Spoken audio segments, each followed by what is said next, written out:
7:30 even. Okay.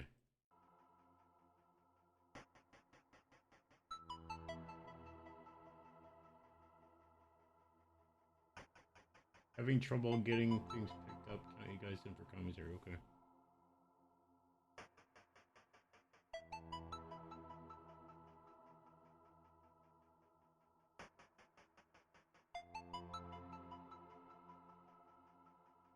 Alright, cool. Take it away, Nori. They got sound for us. Yay, sound. Woo! Hi. Good evening, good morning, good day, wherever the heck you are in the world out there. Welcome to Summer Dreamathon 2022. My name is Norimaki SR, and I am known for Shantae games. Howdy, howdy, as Shantak always says. Good morning, as Shantak also says. We are going to be doing beginner mode. Beginner mode is of no stress. Very fun one. Look, Shantae's already having fun. She's already having a ball. That's what we're going to do today, too. They do have all these other modes available, too. They're quite interesting speed runs, at least for the ones that have been figured out or routed. But again, we're going to take it nice and chill tonight as we head into evening. So I'm going ahead and count us down. As soon as I select this mode, I'm going to go. So whomever is on the timer, we're going to go in Go, Yon, San, Ni, Each. Go.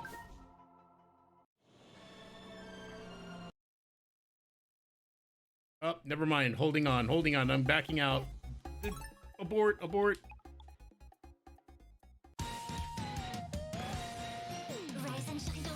Oh god.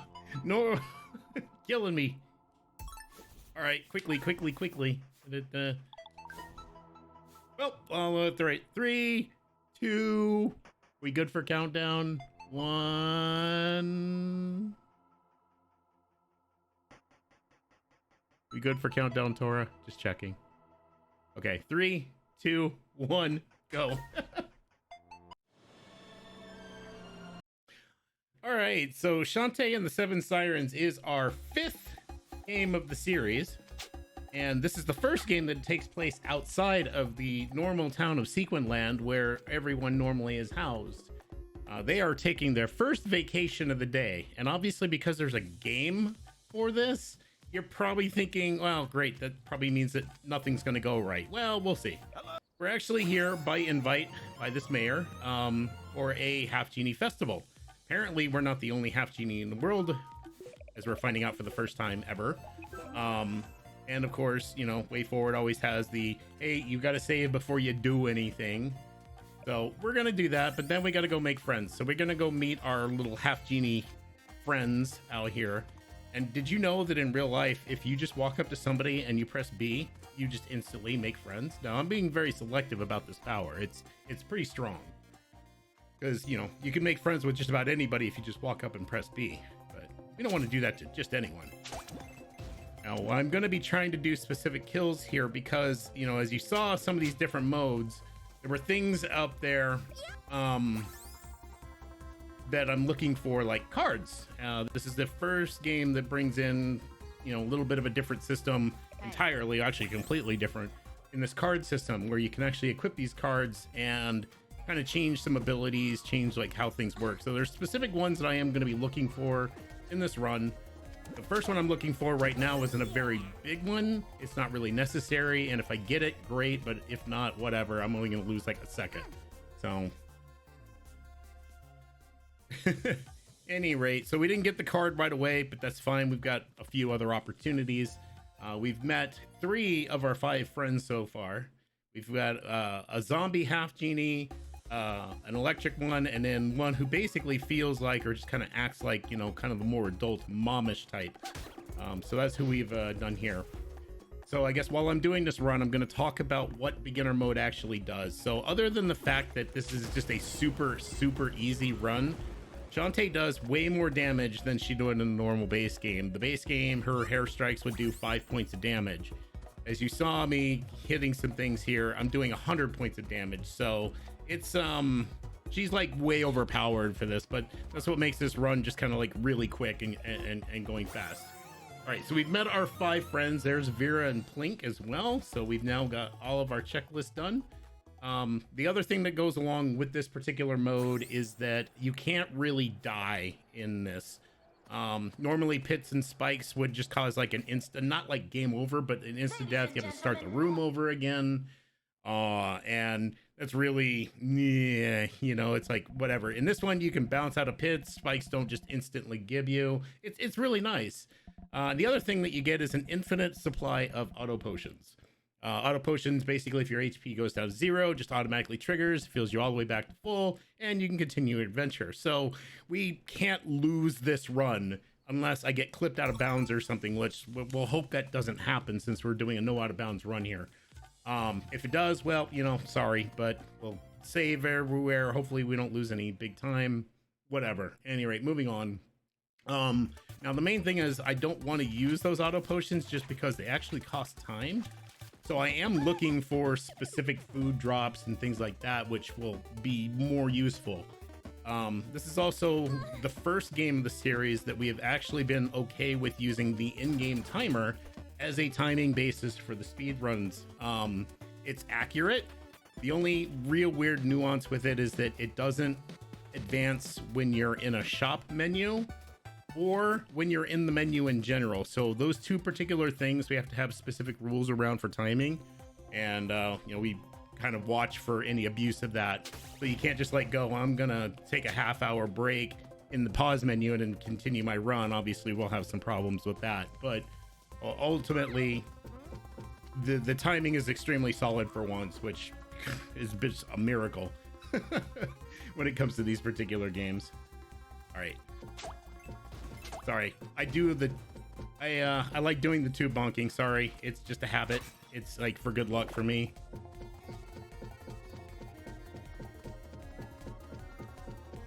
There we go, tube bunks for good luck. And then yeah, that's kind of the opening part here. This game gets back to the roots that I like about them. Not the animated cutscenes, although if you watch these, they also don't advance in game time, so you could actually do a cutscene percent if you really wanted to in your speed run. I don't think we'll hash you on that one, but the animated cutscenes obviously are new. They did spend a lot of money. Well, the opening cutscene is done by Studio Trigger. Anyone familiar with anime probably has heard of Studio Trigger before. The ones in game are actually done in-house by WayForward, so they have their own team of animators to do those particular ones inside. So that's why there's a slight like difference of like imagery in regards to how Shantae looks between the opening cutscene versus the cutscenes that happen mid-game. But yeah, we're just kind of moving right along. Unfortunately, I did not get the crab card until now, so I just got it. Finally got it. I'm gonna go ahead and equip this. This is only gonna save me half a second. I really wanted it before I had to do that one crawling segment, because it does just increase Shantae's crawling speed. But we'll go ahead and take the half-second time save, and we'll just go with that. WayForward, Soyo, they do, I mean, they reach out, they network, they do a lot to promote their stuff and get that. I mean, I imagine that at the time, Studio Trigger is also putting itself out there too. Like, I think about another game that I run, Indivisible. Indivisible was also fronted with an animated scene by Studio Trigger as well. So at the time, it was kind of like, hey, Trigger's got nothing else going on. Go ahead and pay them money and they'll go ahead and make you something. But yeah, I mean, it's still a big reach. WayForward is not a small company. I mean, they got its roots doing licensed games. So things like Looney Tunes and Sabrina the Teenage Witch, like they are well known for their licensed game products. And so they probably got their name out there way ago, you know, doing all of that. Just doing that. Yeah, Matt Bozon is well, he's the creator of Shantae. Voldy Way, who's the actual like owner and CEO of WayForward, is well known too. Like, he gets himself around. In fact, his name is in the credits of another game I'll be running in this marathon later tomorrow. Glad that I could stop for that health. Just gonna bounce these pits here. Normally you'd want to hit these levers, make these things move. I just want to avoid a soft lock here by actually engaging these. You can actually soft lock there. Really silly. And I'm missing pots. Not good. Oh, and I didn't get any gems because I had low health. Oh, okay. Well, that's a thing that happens. I'm gonna grab an extra one here just to be safe. Like, again, I'm trying to avoid the triggering of the auto potions because that's slower than just stopping to heal once in a while. And I got to be careful about skipping these cutscenes as we get into our first fight with Risky Boots. If I do it frame perfect, the room stays black and you can't see what's going on, and the game still continues. So I'm trying to be cautious of that. There's one spot I can probably trigger it just for the fun of it, but we'll see. It's not always consistent. Any rate, so if you didn't notice in the cutscene, well, we kind of skipped the cutscene. Okay, so during the performance, all of our friends got kidnapped except us, which is odd because, you know, we're a genie or half genie as well as all of our friends, but for some reason we were left behind. Any rate, so now we're going around the island to try to find all of our friends. We just found Plink, and Plink's gonna gives us these little coins. So this is kind of the new thing, or like a different, I'll try to announce it. Like Pirate's Curse didn't have any magic, but Pirate's Curse had the pirate equipment. Pirate equipment worked on a button press, just like this is going on now. So like right now I'm using my right trigger to use the Newt Dash. The Newt Dash is instantaneous, and Pirate's Curse worked that way with pirate gear. So it brings back that particular one, but Shantae obviously has magic in this game, so you're probably wondering like, great, she can turn into animals, but you normally would have to dance for that. Well, the dances we'll explain in a bit. In the meantime, though, right now we're just gonna first get this, take care of these bosses. Speaking of bosses,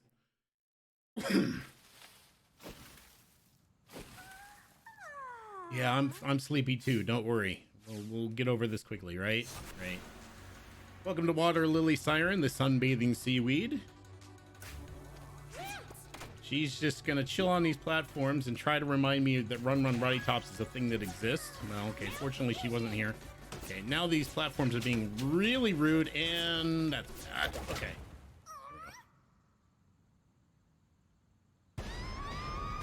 Trust me, in a normal mode run, this would be a lot quicker. Again, I'm doing 100 points of damage per hair strike in the beginner mode, so everything just dies without really having to go out of your way for things.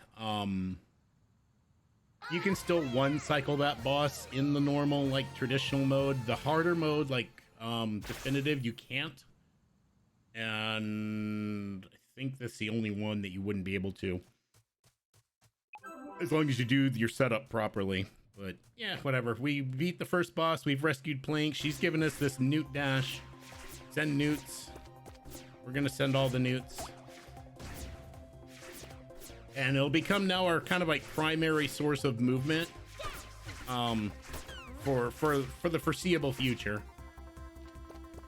Newt basically acts like Monkey does in all the other Shantae games where Monkey exists. So GBC and Risky's Revenge, Half Genie Hero and such, basically can climb walls, as a dash technique that goes a little bit faster. So it becomes our primary source. It's a little bit faster than just running around, obviously, and thank goodness backdashing is terrible yet again in this game, because backdashing would be absolutely horrid to get through. But no worries.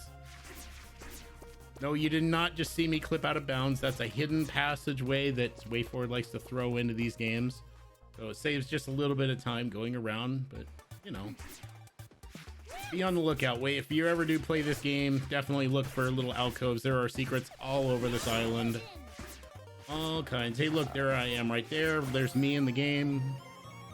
That's really what I look like. There's no camera and you can't prove otherwise.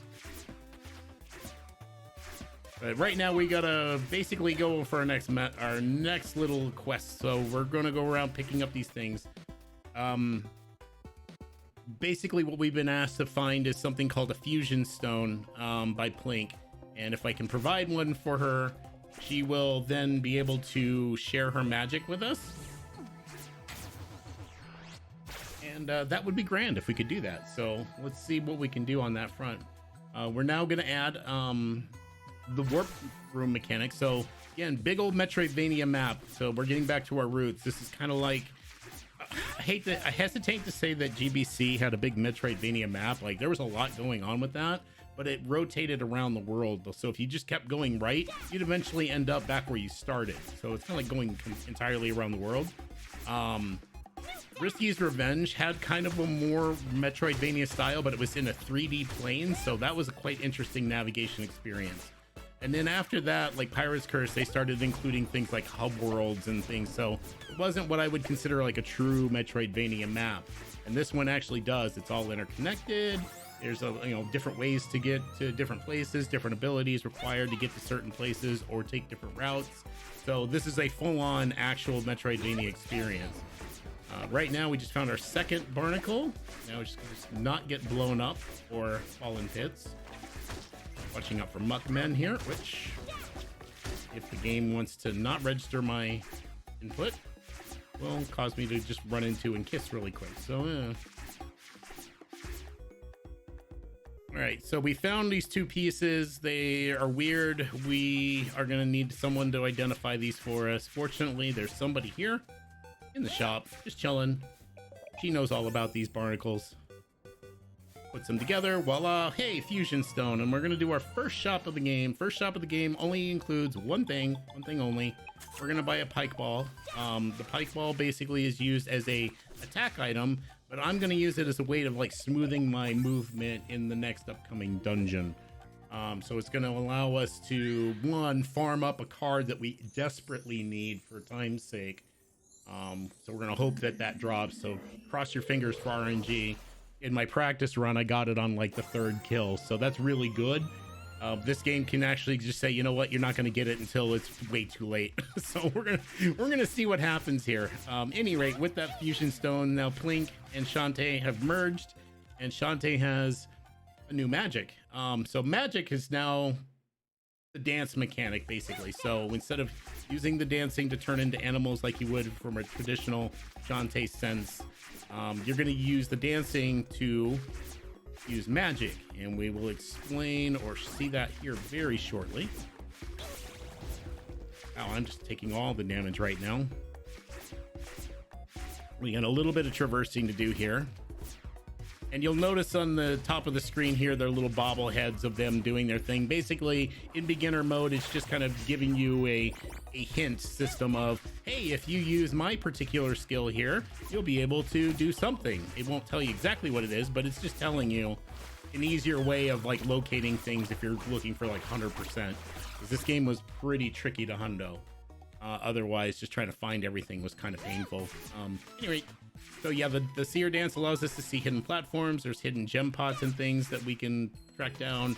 So it's exactly what it says. Seer dance is like, let me see everything. And we can use that to great effect if you want to farm up money or find certain items in the game. Really, all I care about is getting through this dance mini game as quickly as possible. Fortunately, in this particular category, I don't have to have a perfect score like I do in other ones. It would still be nice. The extra gems are nice, and it's actually a little bit quicker to go ahead and ace it with a perfect game.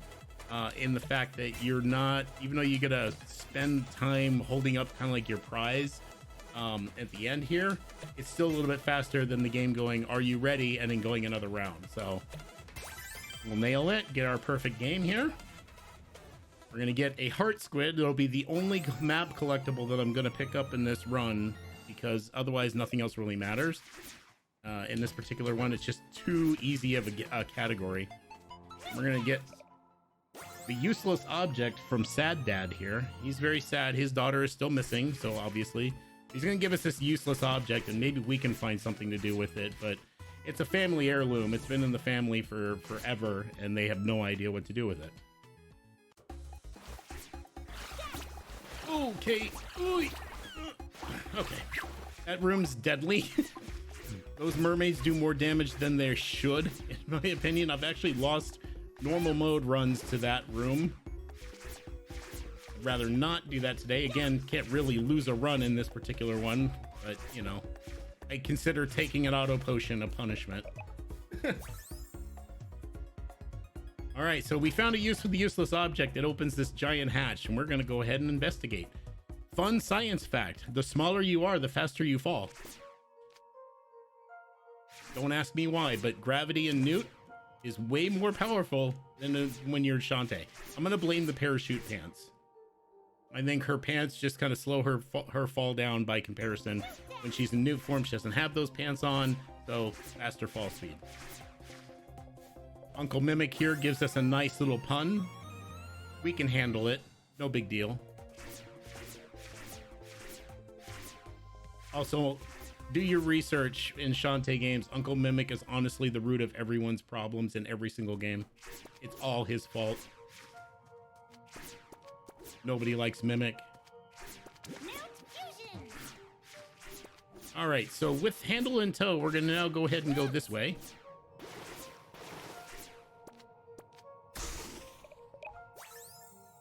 I said we got a handle on it. There we go. I'm gonna raise the water here so we can actually progress. Obviously couldn't do that before. I'm gonna hope for a heart drop here or two. And there's that weird lobster girl again. I feel like we're being spied on. I don't know why. I'm sure it's nothing. Oh, they're giving me crab cards like it's going out of style though. Always the villain, Shantae. Always the villain, yes. All right, welcome to Dungeon 2, Coral Mine. Coral Mine has one of my favorite tracks in the game. Fun fact, this is the only Shantae game not done by Mr. Jake Kaufman, aka Vert.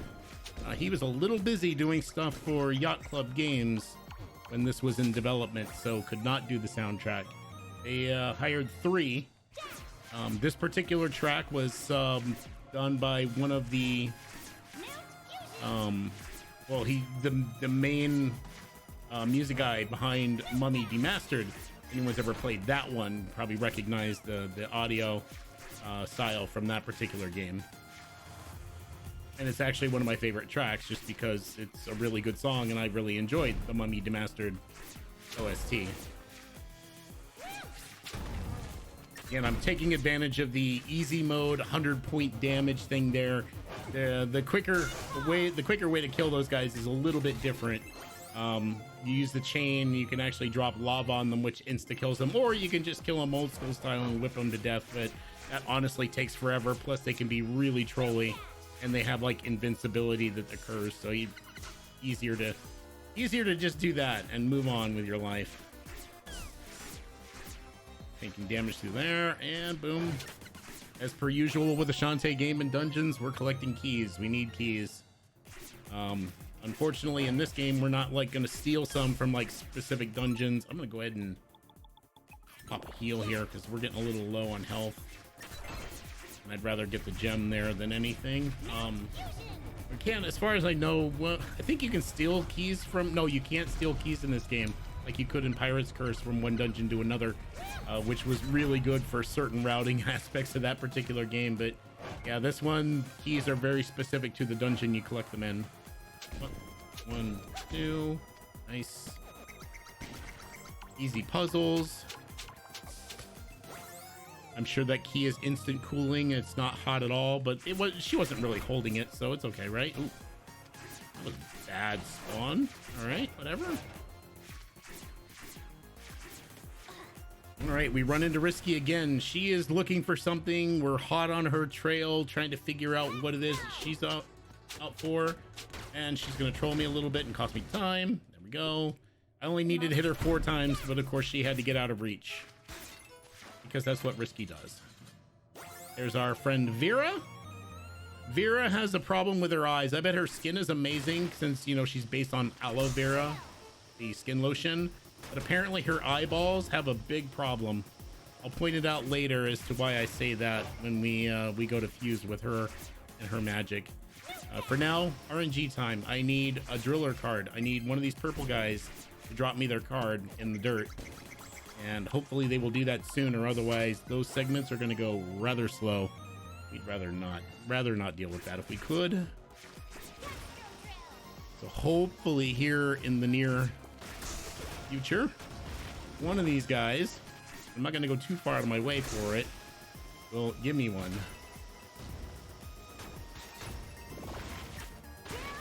Nope, not lucky. I knew I should have done a little bit of practice before starting this run, because it gave it to me right away then.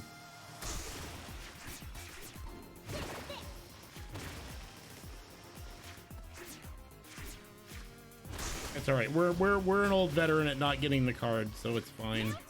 The game doesn't want to give it to me. I'll make it work, but see, and then as soon as I complain about it, game's like, okay, here you go. You can have it now. Thank you.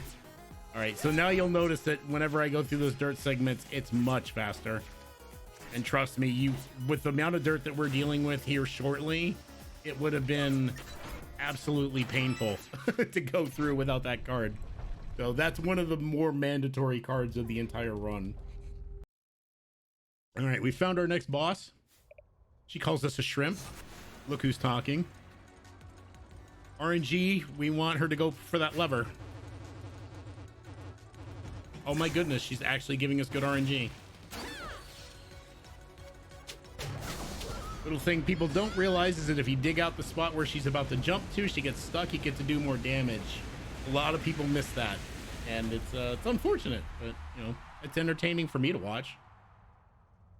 Easy boss, let's go. Easy life. We didn't get to see anything that she did, which is the ideal scenario, honestly. The best RNG obviously would be lever and going to that first pit, but I'll take second any day.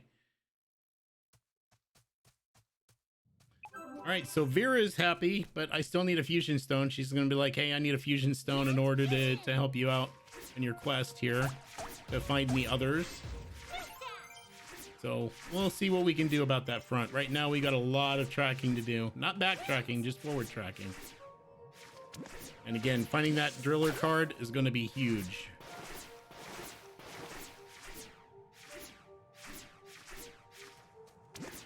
All right, so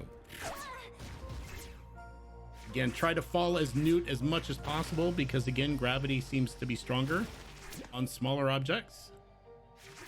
So we're going to take advantage of that wherever we can. Another warp room we find on the way. Oh, a nice try eyeball.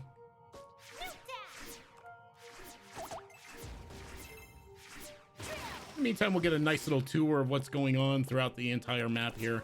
So very, very underwater kind of theme happening here underneath. Obviously, we're below the island at this particular point. Kind of the whole stadium or like the arena town was built on top of these ruins. And no one really knows what was going on with these ruins specifically. They just know that there was a civilization that was, you know, ancient underneath and had basically, you know, all these different things. They do a little bit of tour through that first part. And that was where kind of the adventure started, was just in the tour route. And now we're going to be going deeper and deeper and deeper into the deep sea domain. Again, imagine doing this without the speed of this card. We'd be moving half as fast. So just imagine that in your head and just be thankful that the game was kind. Because we're going to pick up these mermaid shells. Not really a lot to say about this part. We're just going to try to be as efficient as possible. I'm going to avoid these things. I have to worry about them coming back. I'm doing this kind of like setup of these particular spots purposely because it's kind of in my muscle memory. Because what I want to do on the way back out of here is try to remain in the same track that I dug going in, because I'll go even faster if I can stick with that. So that'll be kind of the plan, is to try to be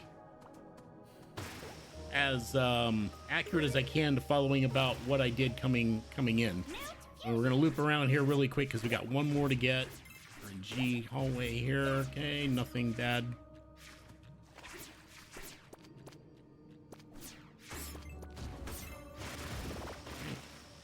So now we're gonna rejoin where we started. If I can stay within my old tracks as much as possible, we'll go even faster. Stupid eyeball. Those eyeball enemies are the absolute worst.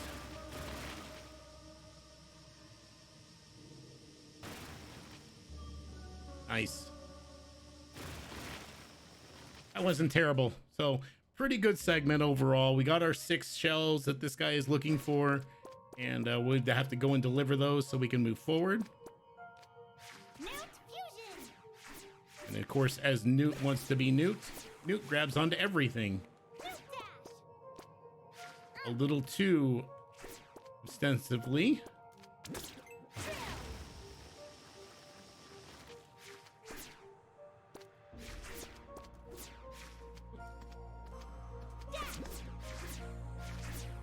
Yes, dude, I got all 6 of them.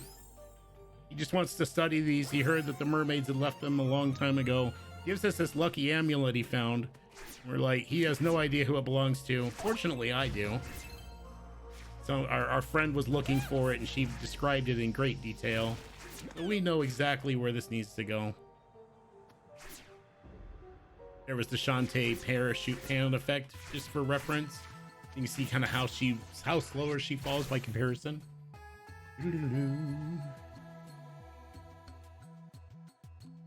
Bum, ba-da-bum.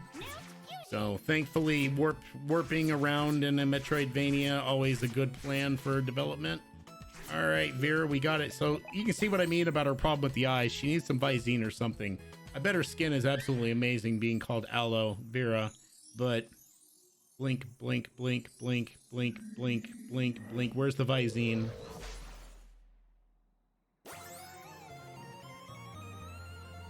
Vera, please, you're making my eyes dry. Okay. All right, so we get her dance, and her dance is based on healing. So we're gonna have to use that to our advantage to move forward.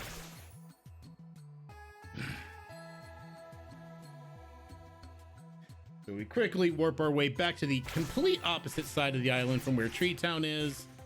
And we'll do a little bit of backtracking. So fortunately, I know somebody who's in very much need of additional energy, and it's not just the guy doing the speed run right now, although I certainly could go for some at this moment in time as well. But we'll be fine. We'll be fine.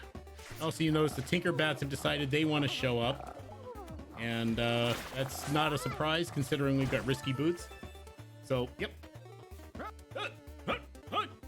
Get off my lawn! Wait, what? Oh, that's tomorrow. Never mind. Any rate. He helps operate the metal fish, aka submarine. And for those of you who might have played this on the Apple Arcade, when this released initially, it was done in parts, and part 1 ended right back there. Oh, I forgot to try to black room the screen. Oh well, this is one of the rooms that you could do where it is you meet Mr. Squid Baron. Everyone's kind of like personal fave. There are some people who don't like Squid Baron.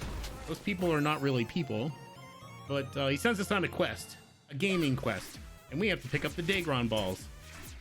Now, normally there'd be 7 of those, you'd think, right? Because that's how, you know, Dragon Ball Z works. But copyright. We can't really do that.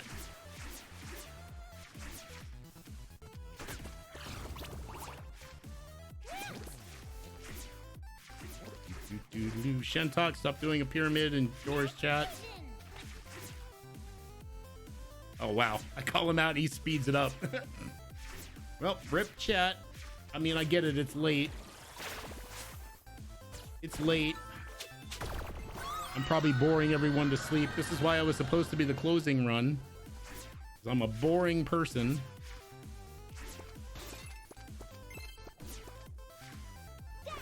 Also, Hot Jams. This is a really good song.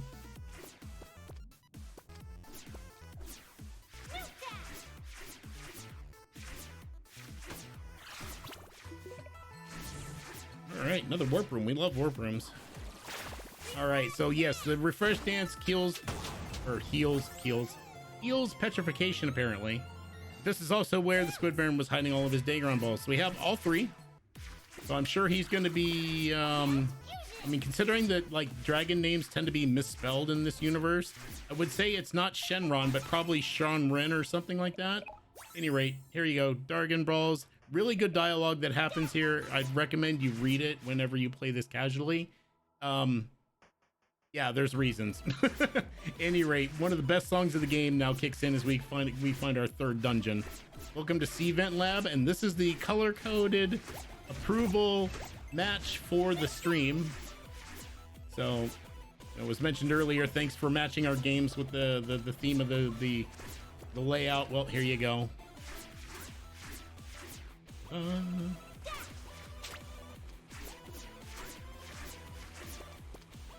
right, so you get these little switches here to kind of do things. Normally, in a normal run, we would just hit these spikes and go back to the beginning of the room because it is the faster route to go back on yourself.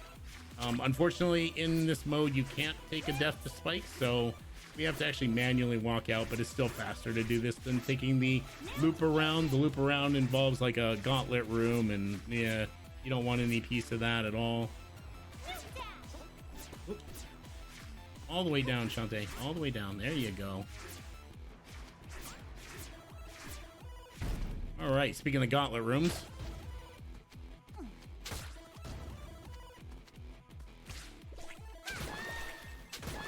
Of course, you're going to give me the card in a category. It doesn't matter. That's one of my favorite cards to get for the Legacy run, just because it doubles magic drops, and magic is a hot commodity in the other categories. This one, it's not so much because we don't really need much of it since we do so much damage with our hair. All right, key. Sorry, my newer controller and I are still not 100% like in tune with each other. I did fix the problem of the back trigger buttons being an issue, so at least that's handled, but me and the down input don't always get along, or the D-pad in general. So we'll have some missed inputs here, and soon, very soon, if you guys are sick of this newt dash movement, do I have good news for you?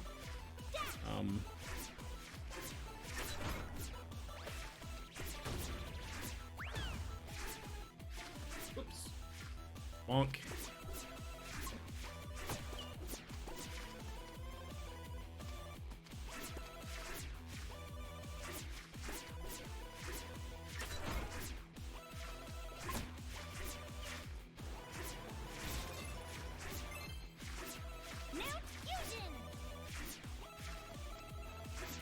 A fun little puzzle room here if you like really painful platforming.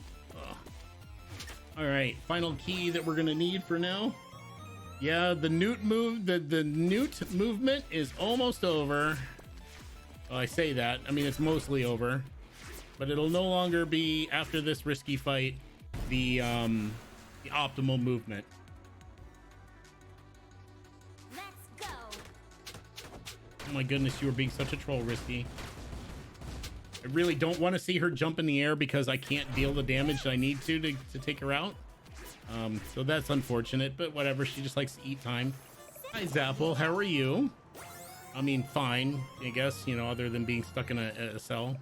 All right, so if you thought that we had some good newt movement, this movement now becomes absolutely bonkers, aka bonker tortoise.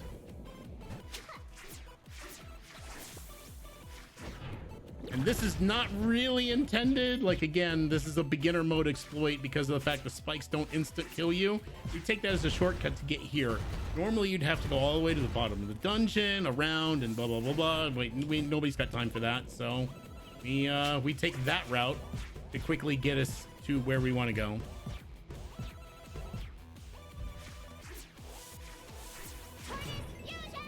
Now, wherever possible, I'm going to use that bonker tortoise movement to navigate as well as I can. I am not a master at it.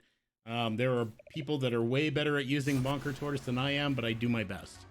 So we'll probably see some severe bonking happens, but you know, it's in the name, bonker tortoise. You know, we're gonna bonker a lot. But first things first, we got whack-a-mole. I mean, tube worm siren.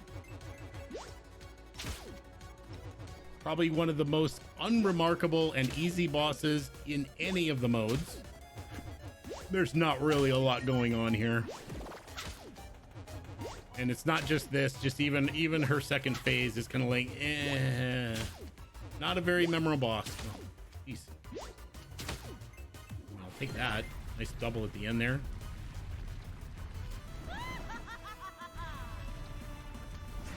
Why is she not a problem? Because this. Easy boss. You can get her within 3 cycles in a normal one with a super pike ball and like 1 hair upgrade. It's really, yeah, again, there's just not a lot to say about it. I'd say it's one of the flaws of WayForward's design is boss design.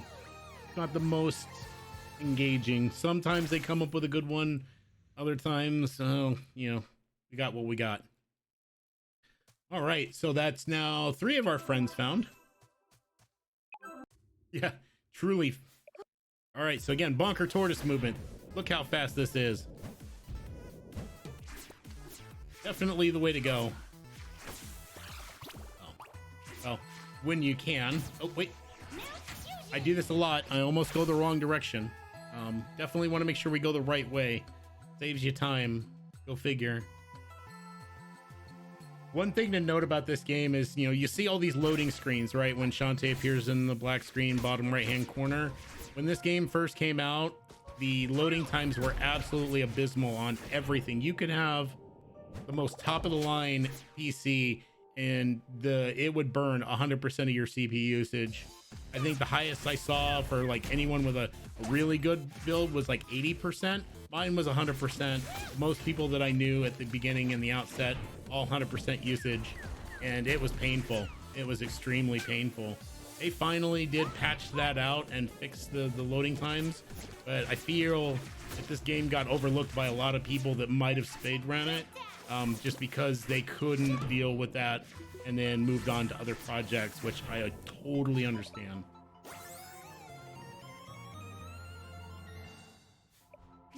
All right, we got our next fusion stone, so now we gotta go find someone to give it to. We just rescued Zapple, so that'll be our next destination. But first things first, we need to scare grandmas. I hope grandmas came here expecting, you know, to be shocked. Big turtle. She seemed happy. I don't think she was scared. That's a tough grandma. Let's go.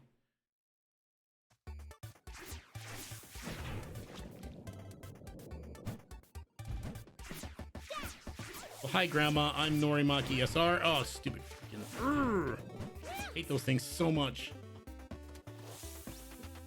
I just tried to act like I was later in the run with, you know, another ability that I don't have yet.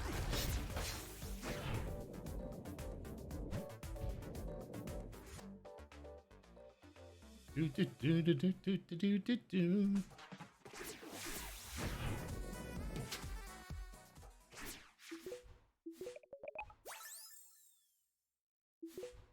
All right, so Zapple and I are going to fuse our magics.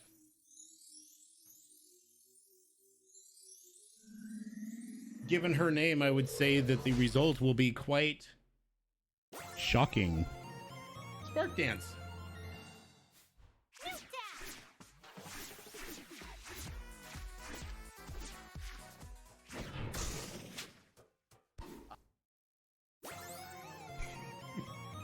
Can't stop me, Tora. All right, we get a code book here. Basically, he's like, this is if he looks familiar, there's a reason why. He's the brother to a notorious villain in the Shantae series. This is Armor Baron, brother to Ammo Baron. Armor Baron, unlike Ammo Baron, wants to protect people and make armor for people. So he's sent us on a quest to make ore because he's going to make us some very special armor. Everyone wants armor. In the meantime, well, we're gonna get toast because toast is important. You gotta eat while you're on an adventure, but we're not really hungry, and Melba toast, I'm not a big fan. Not a big fan, but I know somebody who was complaining about food earlier.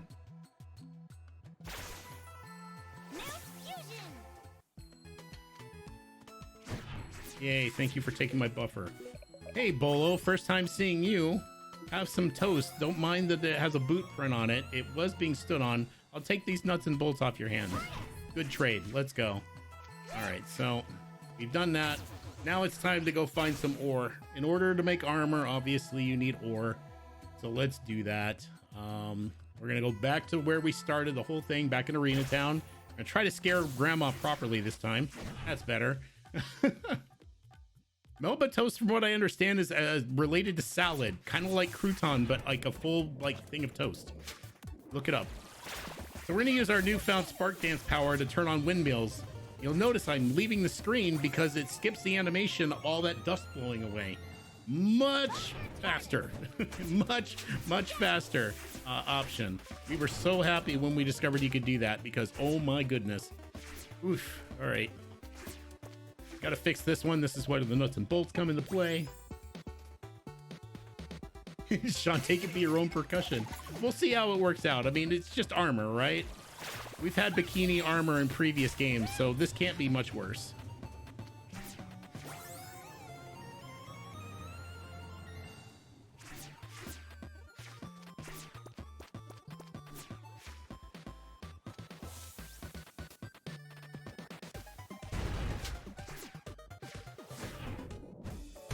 Again, just using Bonker wherever possible.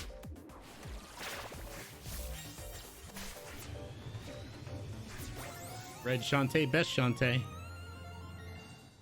Oh, what? Oh, wow, didn't fully charge. Okay, fair.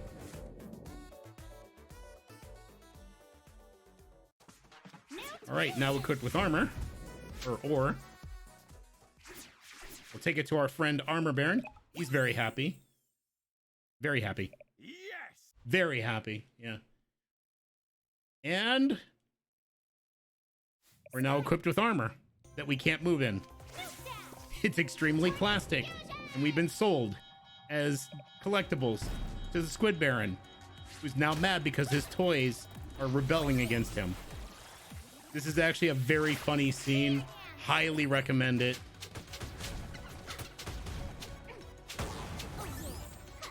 Oh, come back. Come back here. Oh my gosh, I am so bad. Okay. Those eyeballs are the worst, I swear. The ghost pirate was missing a doll. So we're actually been on a doll quest this whole time. Pirate ghost that we talked to very briefly was missing a doll. Oh, goodness. Okay. Newt being Newt again. All right, we're mad. We're very mad. If you actually go talk to Armor Baron, you can get some free payment for what he's done. I don't really care about that right now. It's not what I'm here for. Oops, I am here for dolls. Yes, you may have it. I gave the Drool Stain doll. She's going to give me the Branson doll. Good throwback to Pirate's Curse right there.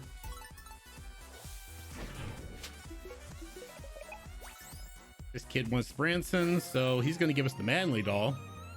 Wonder who wants a manly doll. Maybe this guy. Yes, he wants it. And we get the scary doll. Finally, we get the doll that was actually described to us. So yeah, we've been busy. We've had fun.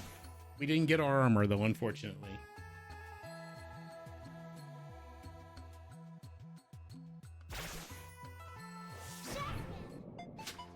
All right, so equipped with doll, we can give this to our pirate ghost friend here. And screw that tiny pot. I'm a manly doll, Stillfield, please. All right, welcome to Boiler, our 4th dungeon. I bet you can quickly figure out what the mechanic here is. Oops. Always jump one too early. Well, yeah, technically it did, Damo. You're not wrong.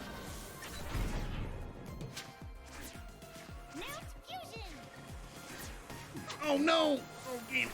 Oh, wow. Okay, so that visual glitch is something that we've discovered that corners are still the most evil thing in these games. It teleports you all the way to the bottom. Fortunately, it didn't take me out of bounds along with it, because that would have totally invalidated everything. Oh, I do that every time. Total, like, wasting time by doing that.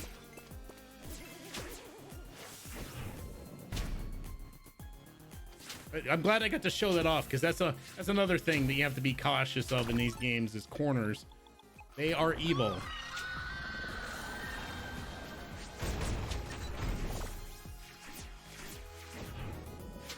All right, so we got some puzzles to do here. Memory. Spider Skull Eye. Spider Skull Eye.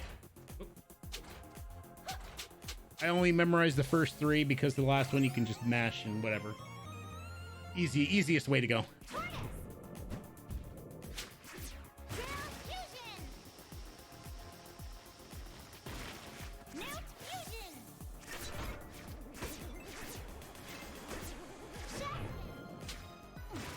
All right, quickly navigating our way through all of this stuff. Ow. Ow. I keep saying I don't want to take all this damage, and then I do anyway. It's fine. I mean, this is like in a normal run, this is where I start to sweat a little bit in dealing with Risky. She's very brutal at this particular point of like the normal categories where you're not doing 100 points of damage. She's very deadly here, and I've lost runs to this particular dungeon and that particular fight. We find Harmony. She gives us the coin for the frog. So now we that boy, well, actually that girl. Ribbit, ribbit, ribbit. Hey, you kept my buffer. And later on, I'll be hoping for another card drop that's related to this. We can call it Crazy Frog, but it's not until a late game thing that we can hope to get it. It would be nice if we did, but it doesn't always work out. And it's not that big a deal if we did. Or don't, I should say. But it is kind of fun to have the swimming speed doubled.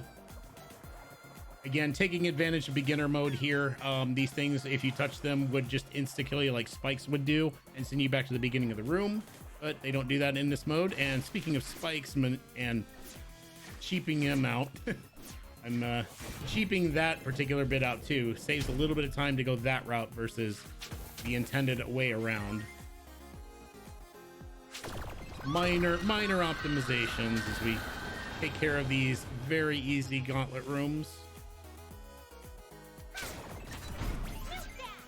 So I'm a child of the 80s. I don't know how many of you out there are, but we're gonna be doing a segment here shortly. I want you to tell me where it's from. You guys would probably recommend, especially if you were gamers in the 80s.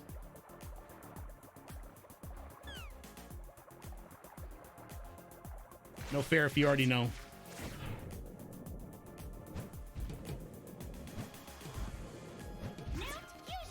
All right, name that game.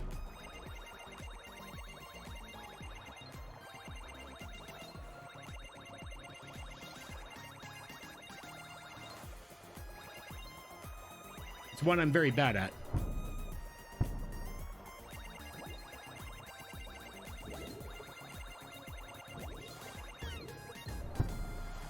You know, Shantae dropping hints here. Hard hints. This is also me and my new controller and I fighting a little bit. Like I'm pressing down. It says, no, you didn't. I'm going to take you back the way you came. Like, thanks, game. Oh, I'm gonna have to look at healing here soon, I think. Joust. Yes, exactly. You nailed it. Nailed it in one demo. Oh, oh, stop. Final Fantasy X, even better. Skull Eye Fire. Skull Eye Fire. Skull Eye Fire. Skull Eye Fire. Oof.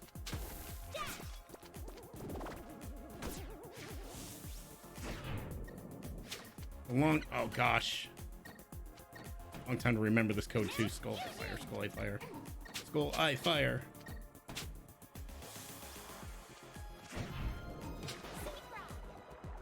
This waterway is really tricky. Continue to hold right. You'll finally get where you want to be. If you don't, it'll bounce you back, which is really annoying.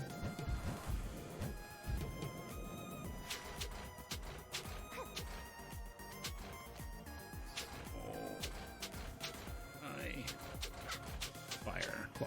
Okay. Thank you, Shantae, for that. I think I had it. We were good. All right. So we got our last key finally. Made it. Oh, I don't normally make that. That kind of threw me off.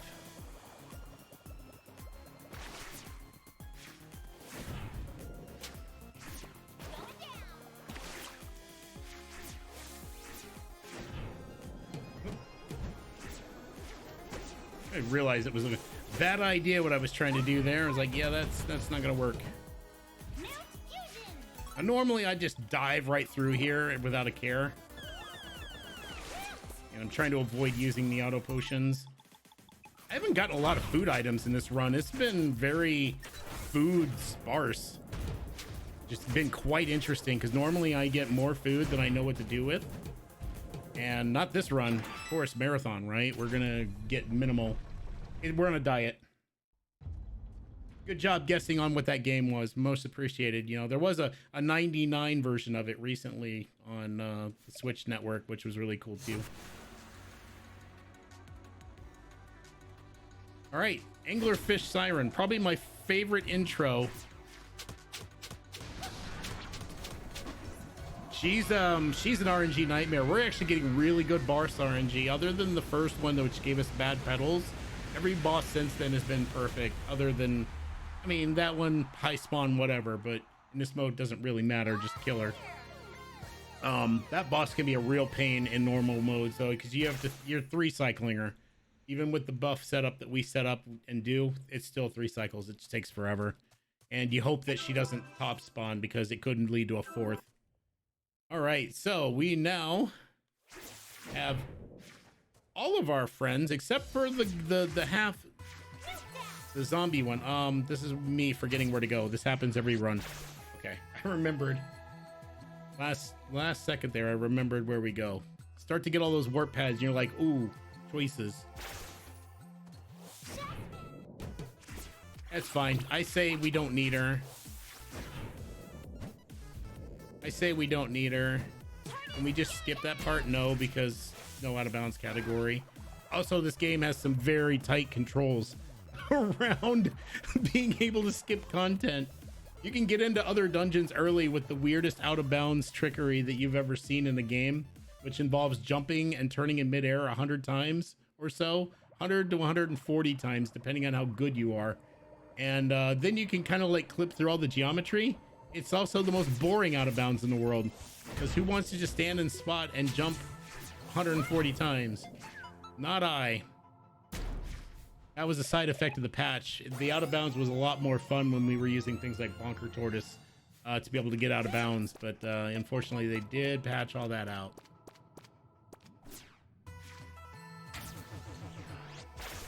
At any rate, if you were to skip to a dungeon and then go to the boss door will send you to the boss that you're supposed to be on.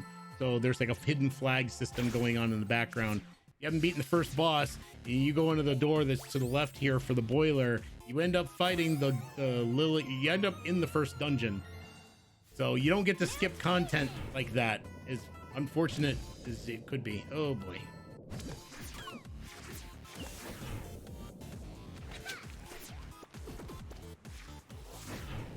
Also, those spiders are evil. Those spiders, their projectiles do 6 points of damage. 6. Where body contact with the spider is only 1. Go figure how that one works. Those things have killed runs too.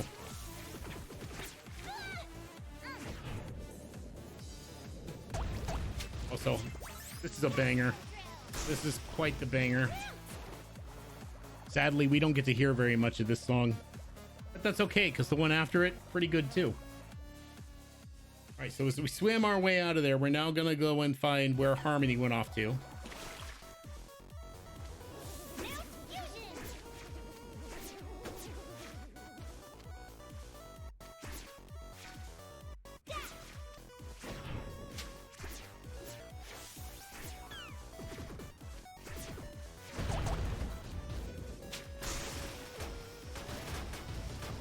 So anyone new coming into this game, when they ask like what is a good trick for speed run, I say basically Bonker Tortoise movement, live it, learn it, love it, because it does make a difference in the overall timing of the game. Like learning how to use Bonker Tortoise properly and being able to navigate these rooms as much as possible with that form, it goes a long way. It took a while for me to get my goal of a sub 1 hour and 20 in game time. And I had to learn how to use Bonker Tortoise way better than I was doing before in order to get that goal. I mean, obviously there's your RNG impacts and whatnot. That's always going to be a thing, but without the Bonker Tortoise movement, is what it is. At any rate, our Fusion Stone with Harmony, we get our Earthquake Dance. Now we're earth shaking. Earth shattering even. Where is my earth-shattering kaboom? Oh, wow. That jump is so tight. Well, Shantae's got the earth-shattering kaboom now.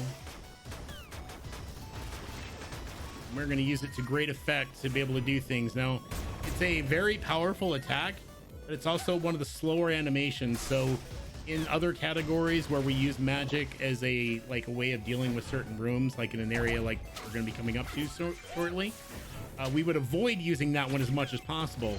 There's actually like a card that we would like to get from, conveniently enough, one of those bat gals, like her back there, which actually increases the damage of the lightning one, because the lightning one's one of the quicker ones. And if you're able to increase that damage, you can do it way quicker than using the earthquake dance. So there, in early days, it was funny because there's like one opportunity, well, really 2 opportunities to get card that would increase the damage of the earthquake, And that got routed out pretty quickly when we realized, no way, it's not worth it with how slow it is, animation wise. So I feel bad for the people that used to live by that card, but you know what? I mean, unfortunately, speedrunning is what it is. We're always going to find a better way. Speaking of a better way, I should probably think about healing, or I'm going to burn an auto potion. Ooh, I'll take that. We've been short on food all run. You only cause earthquakes when you dance? I only cause earthquakes when I move. I'm sure that there's a seismometer here in Wisconsin somewhere that's like, oh, yep, Nori's moving again. Yep. So we're just going to loop around here really quick. This will be me actually doing my second and final shop of the run. I'm going to go ahead and pick up Super Pike Ball now. And I'm going to pick up a couple of creams and one shampoo. So now what I've basically done is I've tripled the power of the Pike Ball in that it now has 3 balls that do damage. I've now increased my whipping speed by an additional 66%. And then I've also added an additional 20 points of damage to my overall hair strength. So these particular ones basically are just gonna like cut through the buffed up HP pools that these final bosses have. And that's why it's important to have that here. You didn't really need it beforehand, but the bosses from here on out are so deep in HP pool that you've just gotta, you have to have the ability to cut through it a little bit quicker. Yeah, there you go, Tora. Absolutely. Feel free to blame me. Anything that goes wrong in your life, I'm okay with taking the blame. Or anyone's life for that matter. Speaking of hot jams, this is a good one. I usually do the real life cat jam to this song.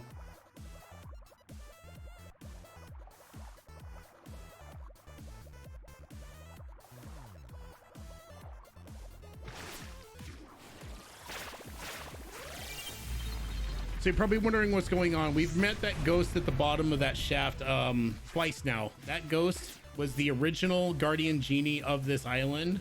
So she's always had to deal with the sirens that we've been killing. So she's not completely like blind to what's going on, and she's currently guarding like where they were being kept, but someone has released them, and that's been a problem. So when she wasn't looking, somebody released out like the sirens, and that's why they're causing havoc everywhere around the island at this point. She's agreed to help us, and right now what we've done is we found her wrist bracelets, but she's like, I need these powered up. They're currently not in a good spot. So we've come to kind of rescue this guy who got himself trapped. He's going to help us out by taking the power rod and powering it up for us.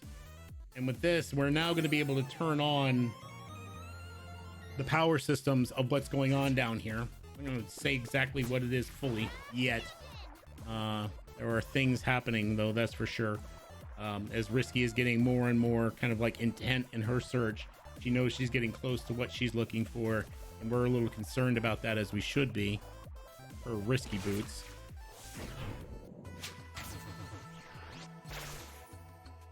All right, so with our powered up rod, we're now going to have to find a way to turn on the juice, as it were. Yep. This poor Tinkerbell. Oh, every time. Never sees it coming.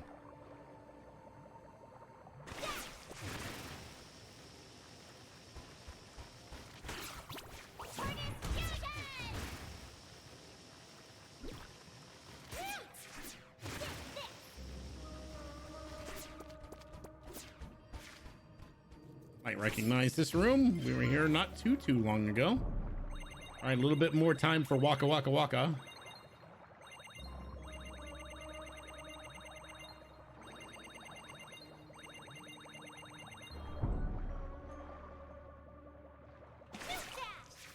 All right. So we found our portal. We've turned on the juice. And she's like, okay, you can go in.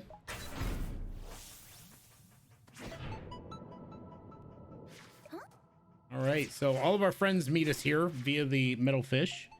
and are now going to let us in, and we're going to do our final, well, I say final dungeon, it's kind of the next final, the Squid Pit. You're worried about the name. Yeah, so was I. Wondering why was it called Squid Pit. Also, it has a timer. Again, easy mode, they made this super simple. 11 minutes is way more time than one should ever need here. However, if you do need more time, this game is very generous in its amount of like time power-ups it'll give throughout the course of this. The other modes, it's a lot shorter. Oh goodness. Oh.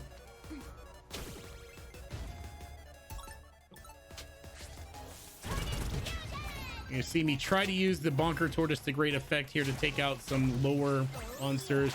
I'll throw in a bit of magic to take out certain things here just because certain HP pools are easier to deal with than others.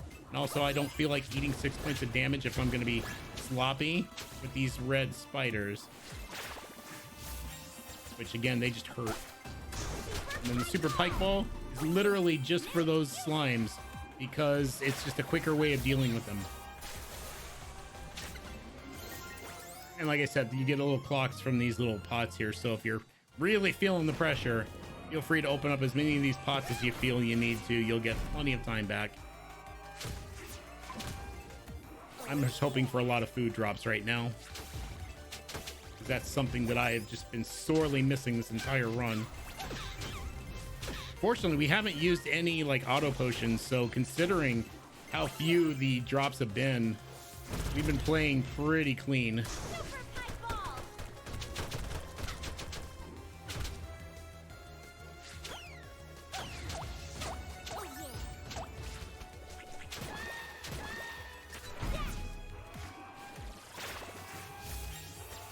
So just much like the outside, you need to actually give power. And believe me, it's a really painful feeling in the speed run. When you think that you've done all of these rooms, you go to open the switch at the bottom and the game goes, you forgot one. It's not like forgetting the room. It's just, you may have done the room. You just forgot to do the magic. And I have done that countless times.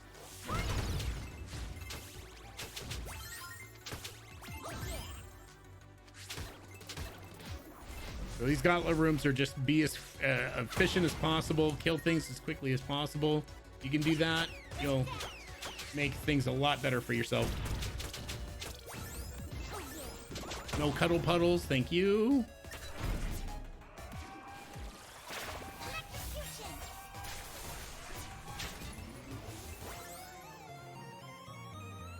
Yeah, I've never done that ever before at all. Not once. Nope.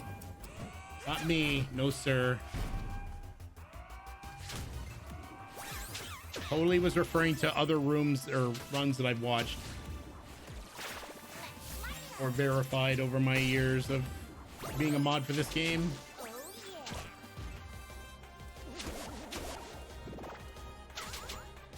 Oh no, she tried. She tried to be that monster.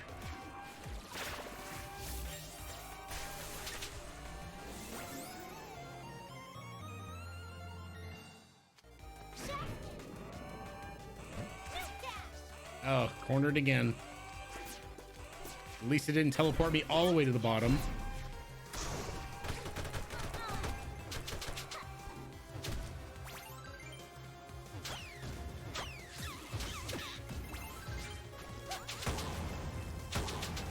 These wet men can be a royal pain. They want to be.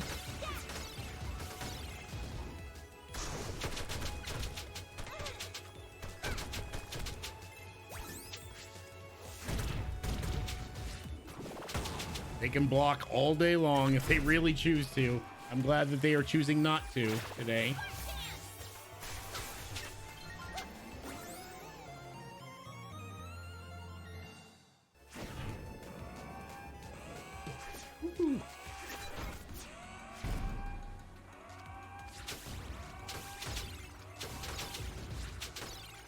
Ooh, got them before they electrocuted.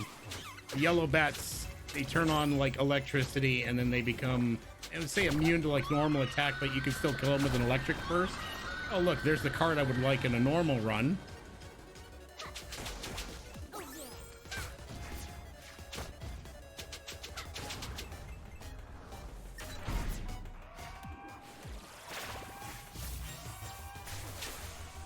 All right, it's been a pretty clean squid pit so far. We're not done yet, though. Got a little bit more to go. It's a long dungeon.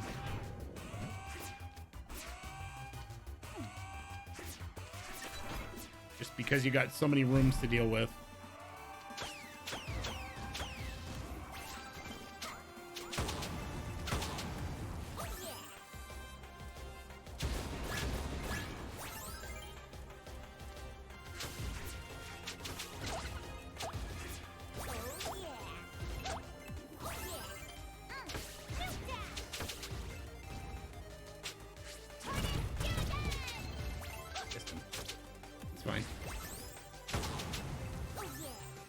Rooms have been mostly cooperative anyway. It's been nice, actually. I won't say that I'm not gonna dare to say that I might be on PV pace. I don't think I am, but it's been a clean run for the most part. We'll find out when we get to the in-game time.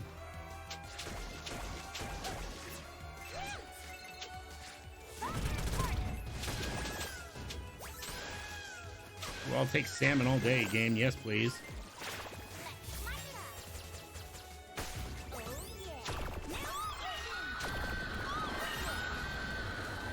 Oh yeah, audio balancing.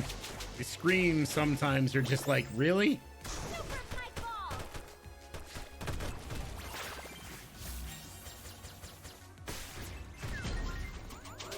Whoops. See what I mean about blocking? They're good. They're good.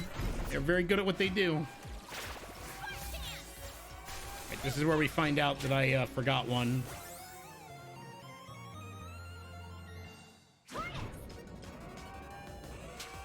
Looks good. Yeah, we're good. Nice. Yeah, they could be a little bit louder.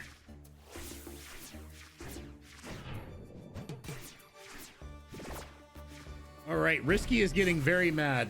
This is her at her full power. Like, she will... This is a run killer fight in any other category that's not this one.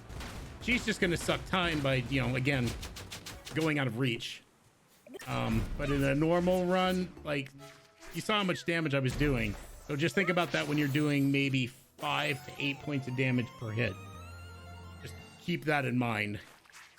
Also, we saved our zombie half genie, who happens to be... No, I don't want to save. What kind of speedrunner do you take me for?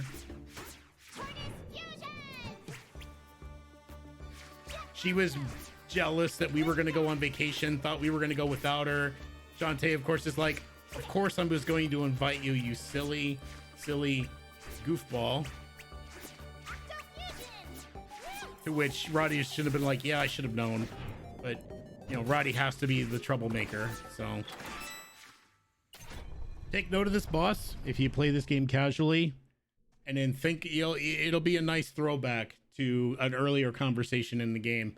Otherwise, this makes no sense to you out of context when we've been skipping all the dialogue. But it's time for some distracting hey baby. Also, take note of this.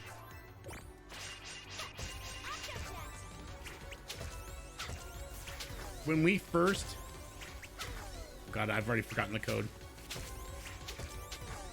I've already forgotten the code. We thought this was RNG the boss. When we first got into this, everyone was not looking forward to this in a speedrun sense, because they're like, oh God, we have to figure out what the code is. Oh no. And for the longest time, people actually did deal with that boss by guessing the code. Somebody got smart and was like, see your dance. Hey, look, it's flashing the code. Gotta love it. People feel so dumb when they realize that too. I was one of the many. It felt really stupid.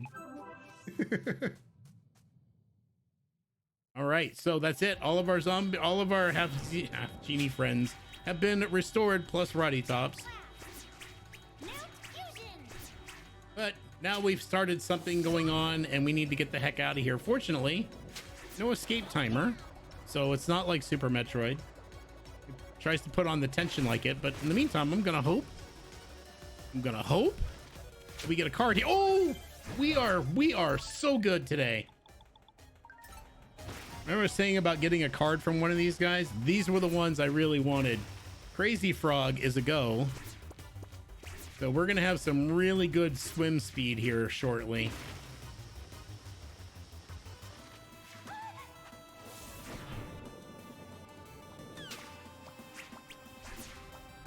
Whee! Crazy Frog is a go. It's a little hard to control. All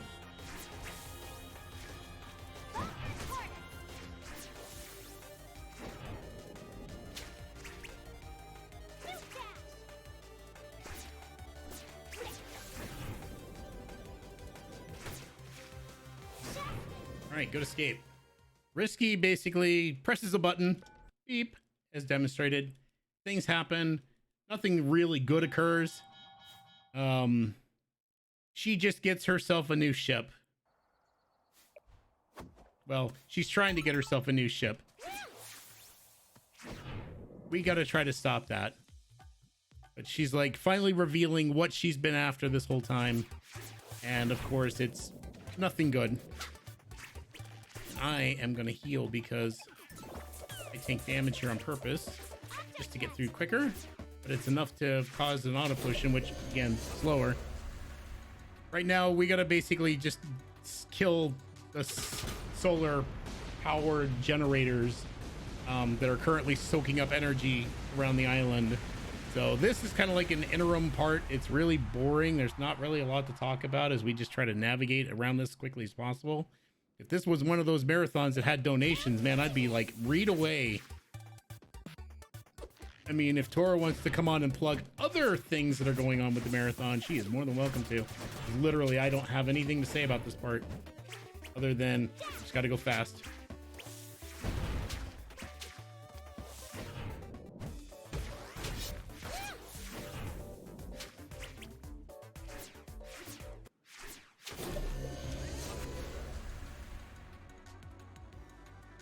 Also, again, way forward design. Everything gets more and more HP as you go. Run the Visine ad. Yes. We got to help out poor Vera. Poor Vera.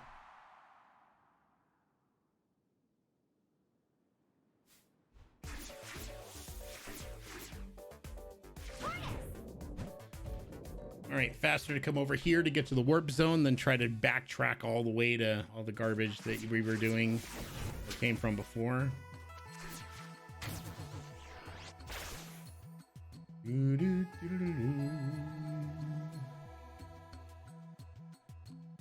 Yum ba bum.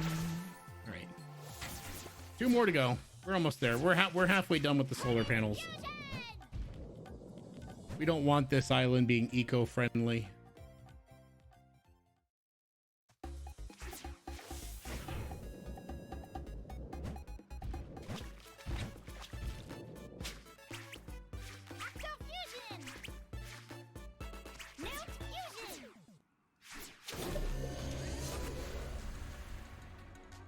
Mark 3.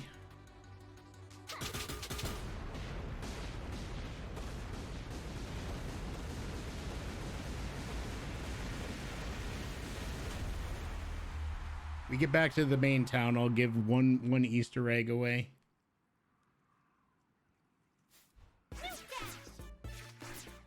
It's a really cool throwback.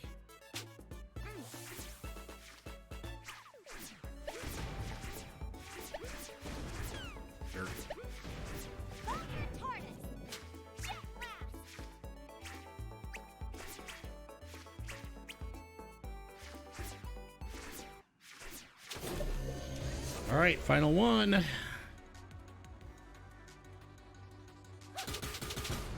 Easy. How easy this game is. Again, I can't say enough about this particular category and the fact that it's just super stress-free. The main normal category is legacy mode and even definitive mode, which is even harder than legacy. This makes it so high tension. There's just a lot you have to worry about, watching your health, not losing the run, because if you die and you game over, that invalidates your run. Made you look, by the way. All right, so we find out that this is our 7th siren right here, little lobster girl. She is a teleporter, but if you do this, cute little throwback with healthy tops there. You can heal Roddy Tops briefly to put her back in her human form, but it's very temporary. I wish you could make it permanent, but it's this cute little throwback. I totally approve. All right, last dungeon. Risky is airborne.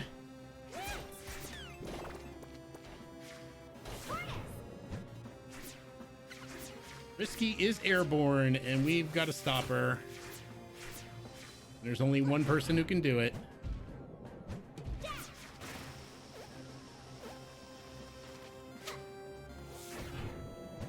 Oh, wow. I thought I landed on that platform. I was wrong.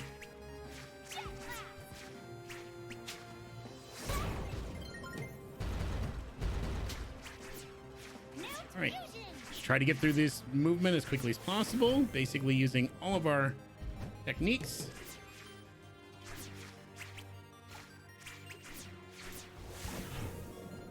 Damage is ramped up in here a lot too. Like most things in here will do 6 points of damage.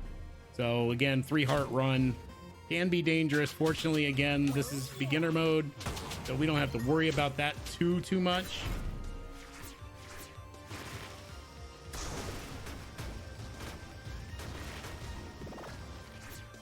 Just want to keep my health going as much as possible. Again, trying to avoid the time loss that an auto potion would actually cause. The main reason. Plenty of healing now thanks to that squid pit. That squid pit really came out in a clutch. Yeah. So what just happened there, why I just took all that damage like really short order, is something called iframe canceling. It's the most annoying mechanic this game has. I'm sure it's not entirely intended, but you know, here we are, and it's another thing that has killed multiple runs for people who have run like the more riskier categories in the history of this game. It's painful, especially when you're like thinking you're gonna be fine and then suddenly you're no longer fine. Like, well, nice.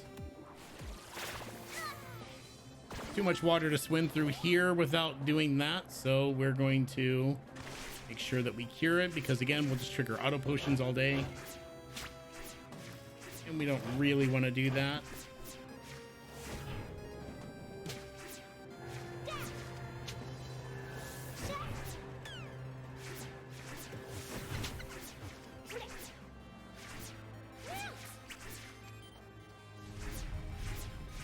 All right, this room can go one of 2 ways. I'm hoping it'll go the right way. Oh. Oh, okay, I still made it here. I got away with that one. I should not have gotten away with that, but I'll take it.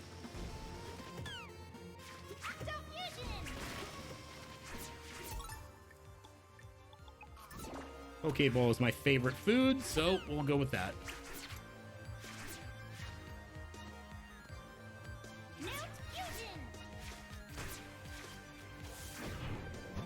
Ah, come on. The bonking is causing me time.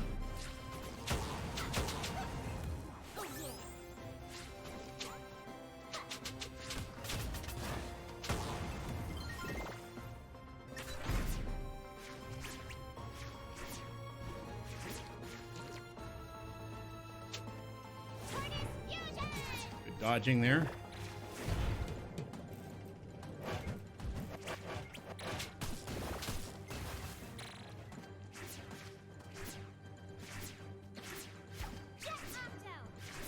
Crazy Frog, go! That swim speed is so nice.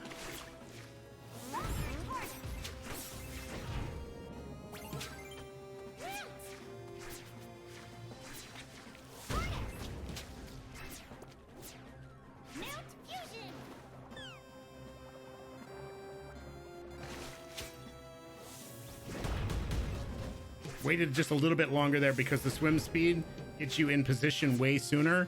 You would have actually eaten that grenade. 6 points of damage. Again, just nope, don't want to do it. Too soon. Nice. Go. All right, we're nearly done here. Again, I jumped. I don't know why I always jump there. Oh, yep, that causes him to spawn. Try to keep the bonker tortoise there as long as possible. You can actually make it all the way to this room with that. Feels really good when you do, but it's very hard to do. All right.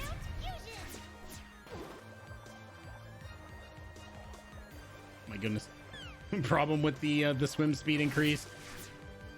Fine movement.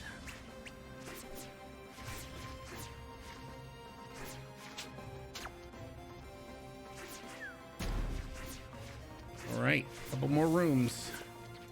These are some of the most deadly ones in the run too. Yep, there's my first auto potion. Oh, that happened. Whatever, we're moving on. All right, so the next room after this one is the most run killing room ever. This run has killed more runs in all of the speedrunning careers of people in this game than any other ones for any category that's not this mode.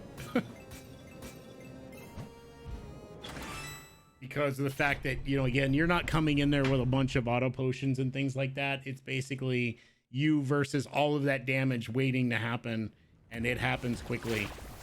All right, we've been betrayed by the mayor. Go figure. Mayors are evil in this series, and been sold out to the Empress Sirens. So now she's the queen of all of them, and we've got to beat her.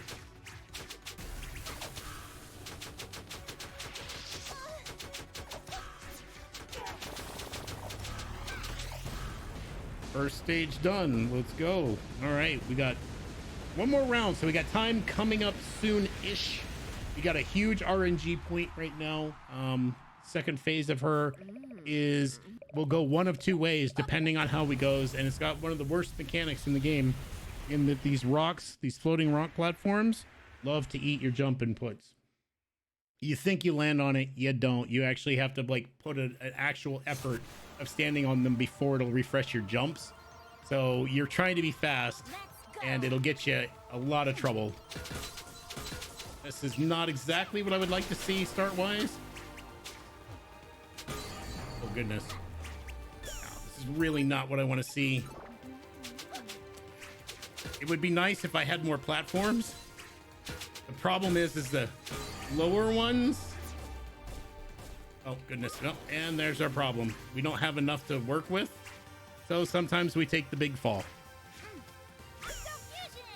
And you've just got all this damage being pumped out. So this is the actual damage that occurs in all the modes. I'm just going to eat auto potions for right now. And usually in a normal speedrun mode, you're probably walking in here with about 3 auto potions, or at least a full complement of all kinds of potions. Generally is what we do. Because we're gonna eat a bunch of damage. We know we're gonna eat a bunch of damage, and we just try to power through it.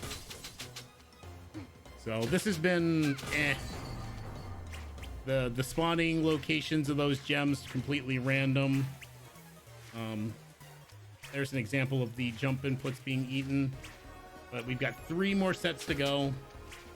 And then when I do 2 hits on the one on her forehead, that'll be time. So get ready on time. 1, nope.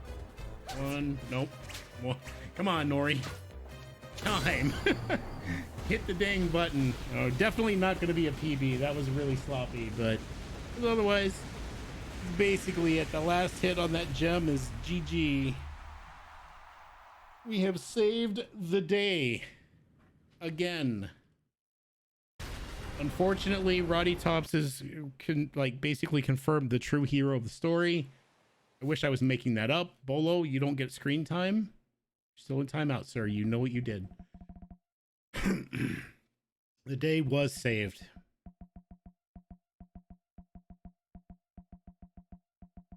Before long, it was time to return home. For a first vacation, it sure was a doozy. For a first run of the marathon, it sure was a doozy. Yes, it was. I'm going to skip that cutscene so you don't get all the spoilers that happened there. This has been Shantae and the 7 Sirens. Again, I love this series. This game is up there with Pirate's Curse as my favorite in the 5. just because of the way it plays. I think it's very good. There's some obvious flaws with it, but what game doesn't have those? We're gonna get our in-game time here really quick. 1:21:21. That's not bad. That's like 2 minutes off my PB. We used 5 auto potions because I was getting lazy and decided I want to heal. So that's it. That's been this run. I really appreciate Tora allowing me to do this run for you guys tonight. I really appreciate that my schedule got bumped up to where it's at, because now I can go to bed at a somewhat reasonable time. And I will be back later this Saturday, today at this point, to do Mystic Bell, another game that I like a lot. So look forward to seeing that again, and I will turn everything back over to you, Tora and crew. Good luck on our upcoming run.